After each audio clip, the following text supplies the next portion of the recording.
갖고 있는 이 악을 제거할 수 있도록 도와주옵소서. 나로 하여금 하나님의 성품에 가깝도록 선을 행할 수 있도록, 백성들이 나에게 와서 재판을 요청할 때에 그 백성들 가운데에 악을 제할 수 있도록 나를 선악을 분별하게 하나님 나에게 지혜로운 마음을 주옵소서. 오늘 우리의 마음이 이런 마음이 되어야 합니다. 이것이 여러분과 저의 목표입니다. 이 세상을 살아가면서 교회를 다니는 사람이나 다니지 않는 사람이나 모두에게 악과 선이 공존합니다. 그러나 하나님을 섬기는 사람들에게는 다른 점이 하나 있어야 합니다. 그것이 뭐냐면 선악을 구별해서 내 마음속에 악을 제거하고 하나님이 원하는 오직 선만을 행하며 살아갈 수 있는 자들이 되기 위해서 노력해야 된다는 겁니다. 그래서 바울은 고린도서 4장 6절에 어두운 데서 빛이 비치리라 그랬어요. 죄악 가운데에 빛이, 한 줄기의 빛이 이 땅에 비칠 것인데 어둠 가운데 빛이 비치라 하시던 그 하나님께서 예수 그리스도의 얼굴에 있는 하나님의 영광을 아는 빛. 아까 얼굴은 뭐라 그랬어요? 마음이라고 그랬죠. 마음이 머무는 곳이에요. 그래서 내 얼굴에서 빛이 나면은 내 마음의 어떤 빛을 대변해 주는 거예요. 그런데 예수 그리스도의 얼굴에서 나오는 빛이 뭐냐면은 하나님의 영광을 아는 빛을 우리의 마음에 비치셨다는 것.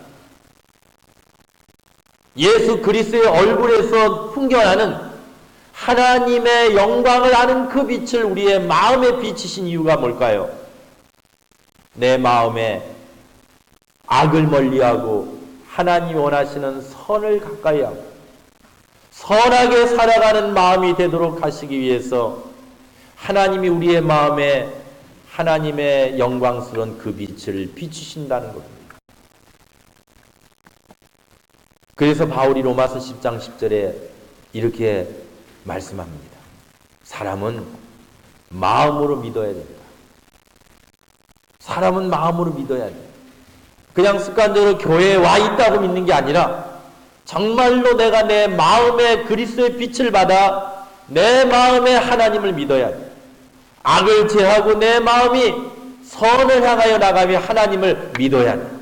그러면 의에 이르고 내 육신은 입으로는 그것을 시인함으로 인해서 구원을 얻는 것.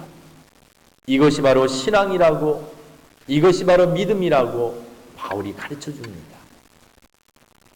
이제 마음이 얼마나 중요한가를 아셨죠? 이제 다시 오늘 본문의 말씀으로 돌아가 봅시다. 이렇게 오랜 시간 동안 여러분에게 이 마음에 대해서 설명한 데는 이 마음이 얼마나 중요하기 때문인지 그 이유가 있습니다. 왜? 마음 가는 대로 기술적인 달란트를 사용하지 말아야 하기 때문에. 내 마음 가는 대로, 내 솜씨 가는 대로, 내가 가진 기술대로 하나님 앞에 이것을 했습니다라고 말하면 안 되기 때문에. 예를 들어 보십시다. 내가 노래를 잘해요. 근데 열심히 노래를 연습을 했어요. 그건 솜씨예요. 기술입니다. 다른 사람 음악도 들어보고 내 기술을 늘려갑니다. 열심히 연습을 했어요. 그래서 내가 가진 달란트, 노래를 잘하는 달란트에 내 마음이 열심히 연습한 그 기술, 그 솜씨를 가지고 찬양을 불렀어요. 사람들이 들을 때는 얼마나 듣기 좋겠어요. 그런데 그 사람에게 은사가 없다면 그건 하나님께 영광이 안 되는 겁니다. 바꿔 말하면 내가 가진 달란트의 기술적인 기교보다 하나님이 주시는 성령의 은사를 가지고 찬양을 해야 그것이 또 다른 달란트를 남기는 결과가 온다는 겁니다. 예레미야 17장 9절에 만물보다 거짓되고 심히 부패한 것이 마음이라고 그랬습니다. 이 세상에 있는 모든 만물보다 가장 더럽고 부패한 것이 사람의 마음이라는 것. 아담과 하와가 선악과를 따먹은 이후로 모든 사람들의 마음이 이렇게 부패했다는 겁니다. 그러므로 잠언 4장 23절에 말씀하는데 무릇 지킬 만한 것보다 더욱 내 마음을 지키라. 이 세상에 지킬 수 있는 것 그것보다 이 세상에 가장 완벽하게 네 마음을 지켜야 됩니다. 이 마음을 지키지 않으면 죄악에 빠질 수밖에 없는 거예요. 마귀의 종이 될 수밖에 없는 거예요. 오늘 이 시간에도 여러분이 여러분의 마음을 지키지 않으면 사단의 노예가 될 수밖에 없는 겁니다. 내 마음을 지켜야 돼요. 정말 하나님이 원하시는 마음이 되도록 지켜야 합니다. 그러기 위해서 육신의 달란트만으로는 고난을 이겨내기가 힘들다는 것을 인정해야 합니다. 내가 가지고 있는 돈, 명예, 재능 가지고는 이 세상의 고난을 이겨내기가 어렵습니다. 왜냐하면 본문 24절을 보시면 예수님께서 오병이의 기적을 행하신 뒤에 제자들 보내셨어요. 제자들 보내셔서 예수님은 기도하시기 위해서 보내셨는데 제자들이 배를 타고 갑니다. 그 제자들 가운데에는 어부들이 있어요. 다시 말하면 배를 타는데 익숙하다는 겁니다. 기술이 있다는 겁니다. 재능이 있다는 겁니다. 재능을 가지고 배를 타고 가는데 24절에 보니까 배가 이미 육지에서 술이나 떠나 있을 때에 바람이 거슬렸어요. 바람이 이 배를 향해서 막 불어옵니다. 바람이 거슬리니까 물결을 인하여 고난을 당하던 어부가 있으면 뭐합니까? 바람이 불면 고난을 당하는 겁니다. 이 세상을 살아가는 사람들이 아무리 커다란 달란트를 가지고 있다 할지라도 달란트만 가지고는 이 세상을 살아갈 수 없는 겁니다. 그게 우리 현실이에요. 육신의 달란트만 가지고는 안 된다는 겁니다. 그러면 마음의 기술로 될까요? 마음의 기술과 지식이 많아지면 많아질수록 사람들은 하나님에게서 멀어지는 경향이 있습니다. 왜냐하면 선악과를 따먹었기 때문에.